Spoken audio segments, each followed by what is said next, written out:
Y vamos ahora con lo anunciado. Es momento de hablar de la chambita, del empleo, del trabajo, tanto en Lima como a nivel nacional. Y me acompaña Martín Valencia, jefe de estudios económicos del IPEL, Instituto Peruano de Economía. Martín, ¿cómo estás? ¿Qué tal? ¿Cómo estás, Jorge? Buenas tardes. ¿Qué nos dicen las cifras del 2024 con relación al empleo? Pero hablemos del empleo adecuado, ¿correcto? Por ejemplo, en Lima Metropolitana. ¿Qué nos dicen las cifras?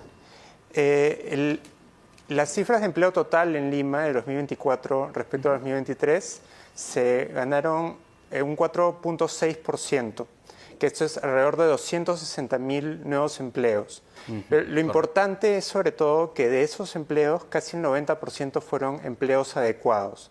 ¿Cómo el INEI define empleos adecuados? Eso es importante. ¿Qué es un empleo adecuado? Lo define como aquellos que trabajan 35 horas o más y cuyos ingresos son suficientes para una canasta mínima de consumo, que es, lo estiman, alrededor de 1.260 soles. De 1.260 a más, entonces, así es. Hablamos ya de un empleo adecuado.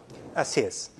Entonces, es importante que ha habido no solo un crecimiento del empleo, sino un crecimiento del empleo adecuado. Porque, por ejemplo, en el 2021 se recuperó de manera importante el empleo, claro, pero el subempleo, un empleo de peor calidad.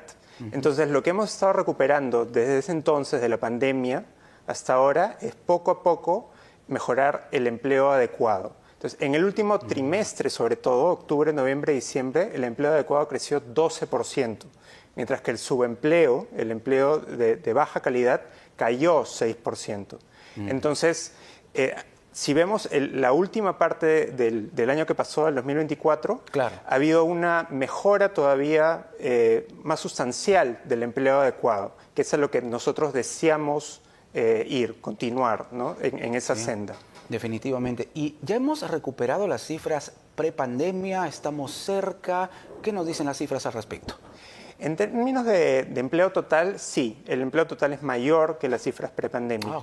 Pero lo importante es ver cómo se compone este empleo, entre adecuado y subempleo. Y ahí es lo que todavía nos falta. El subempleo todavía está 3 puntos porcentuales por debajo de lo que era antes de la pandemia. Antes era 34% de todo el empleo de Lima y ahora es 37%.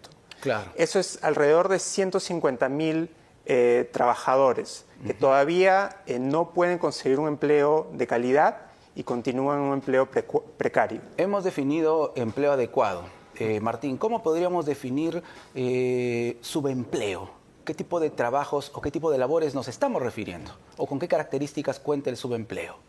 Son empleos en los cuales el trabajador no logra la cantidad de horas que esta persona desearía, estas 35 o más horas, y cuyos salarios o ingresos son menores a la canasta mínima de consumo. Entonces, tiene que conseguir un conjunto de estos empleos chiquitos, claro, para poder alcanzar ese mínimo de consumo. Los cachuelos, por ejemplo. Se puede llamar, claro, así. Entonces, son empleos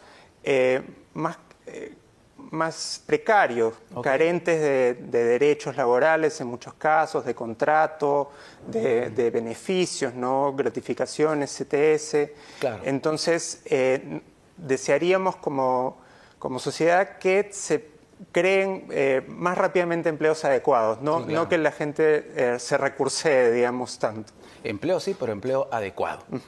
¿Y el aumento de la remuneración mínima vital, qué impacto puede tener en este escenario?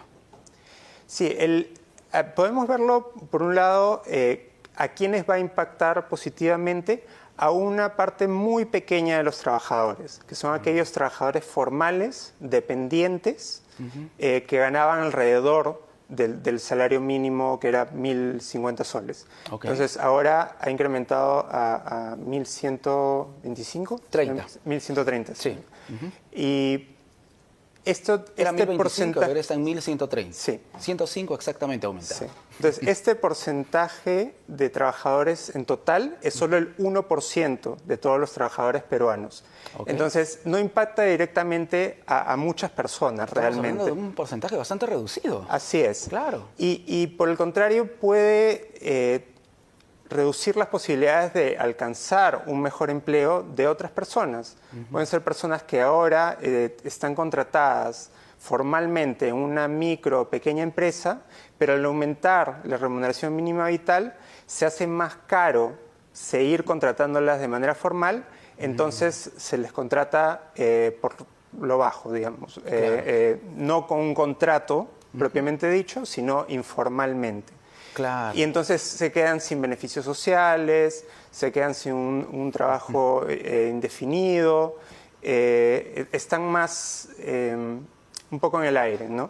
No hay derechos. Claro, sentido. entonces el incremento de la remuneración mínima vital, y lo estamos escuchando de parte de varios especialistas o representantes de gremios, puede no ser tan satisfactorio como nos lo habían presentado, ¿no? Porque el gobierno lo presentó como una gran noticia de fin de año. Entonces vemos que el impacto no es definitivamente positivo. No, siempre cuando uno toma medidas de políticas públicas de esta índole hay que siempre considerar que algunos se van a beneficiar y otros se pueden perjudicar parece que el gobierno ha tratado de poner énfasis en los beneficios, pero no ha considerado tanto los posibles perjudicados. Sí, definitivamente. El INEI señala también que durante 2024 se ha incrementado el número de varones, de hombres desempleados de 173.000 que se registraron en 2023 a 178.000. ¿Por qué hemos llegado a esta situación? En ese caso, no sé cómo habrán sido las cifras antes, Ajá. pero es un incremento no tan significativo, no tan fuerte, ¿no? De 173.000 a 178.000. 5.000 más. Es algo que no debe incrementar claramente, Ajá. pero creo que hay que enfocarnos en las otras cifras que hemos mencionado antes, ¿no? En que se está creando más empleo adecuado y menos subempleo. Entonces, ese es un reto de que no aumente el desempleo entre los varones, claro. Pero creemos que en general el mercado laboral en Lima está yendo en una buena dirección. ¿Tienen cifras de lo que ocurre a nivel de regiones, por ejemplo, aparte de Lima Metropolitana, en el IP? Sí, todavía no están las cifras al cierre del año, pero al tercer trimestre estaban creciendo no tan rápidamente como lo hacían en Lima, ¿no? Lima ha venido creciendo ya 6 trimestres, año y medio, el empleo por encima del 4%. Y sin embargo, en el resto de regiones está creciendo menos de 1%. Y hay algunas ciudades importantes donde ha estado cayendo. Por ejemplo, Huancayo ha venido cayendo los últimos trimestres alrededor de 6%.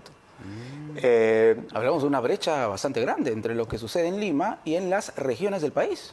Sí, es un reto en el Perú, ¿no? Que existen distintas tendencias dentro de todo el país.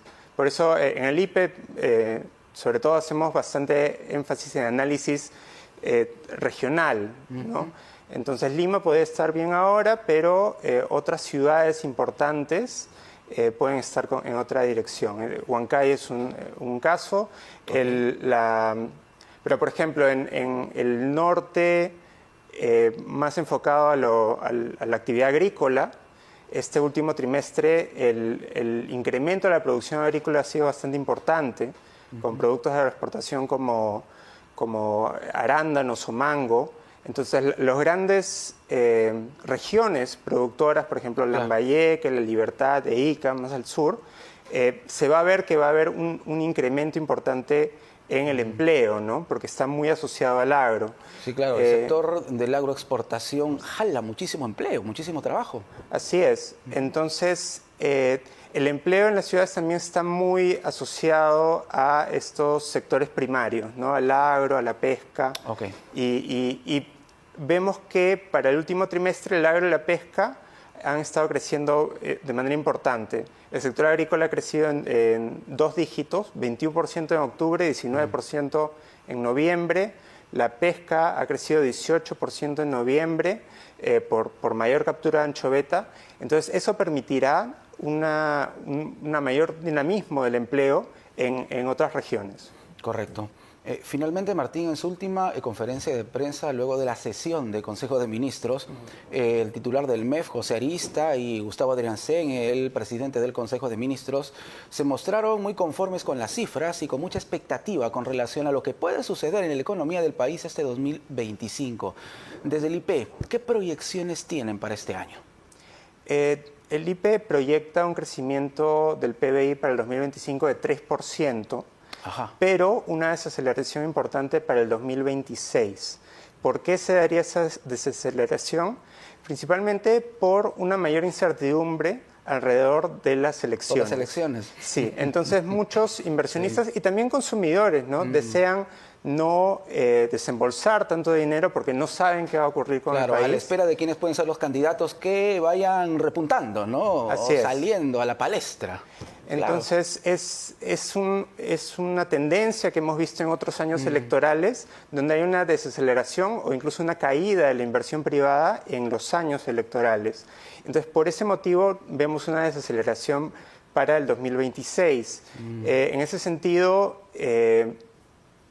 el Perú no puede estar en esta situación en la cual un año crece a un ritmo y otro año crece a otro ritmo. Es importante un crecimiento alto y sostenido para poder reducir la pobreza, reducir la desigualdad, mejorar la calidad de vida de las personas. Sí, recordemos que el Banco Mundial no se ha mostrado en ese sentido positivo con la economía del Perú, señalando que podríamos crecer a 5 o 6%, pero ¿cuál es el problema? Faltan reformas, falta trabajo en el tema político, y ahí está el problema precisamente.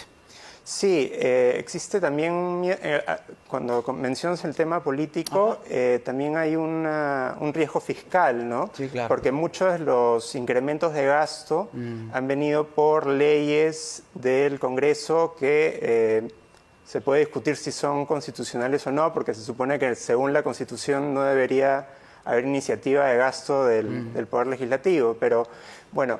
existe un riesgo de que se continúen aprobando más de estas leyes, sí, claro. Y el déficit ya viene 2 años incumpliendo la meta de déficit fiscal, la regla de déficit fiscal, y desde el IPE estimamos que se va a incumplir todavía este año 2025 y probablemente en el 2026 también. Entonces eso genera ya una falta de responsabilidad fiscal. Correcto. Por parte del gobierno. La última, en 20 segundos. ¿Positivo o negativo que desde el Congreso se esté impulsando un nuevo retiro de la CTS, a que sería ahora no solo hasta 2025, sino hasta 2026, según algunas bancadas? ¿Positivo o negativo? En general creemos que no es una medida adecuada, porque debería ser, ese dinero debería ser justamente cuando una persona está desempleada, cuando lo requiere, sí, claro, de manera urgente, y no se debería dar a libre disponibilidad en cualquier momento. Muy bien, Martín, muchísimas gracias. Gracias. Martín Valencia, jefe de estudios económicos del IPEL, Instituto Peruano de Economía. Aquí en Economía para Todos volvemos con mucho...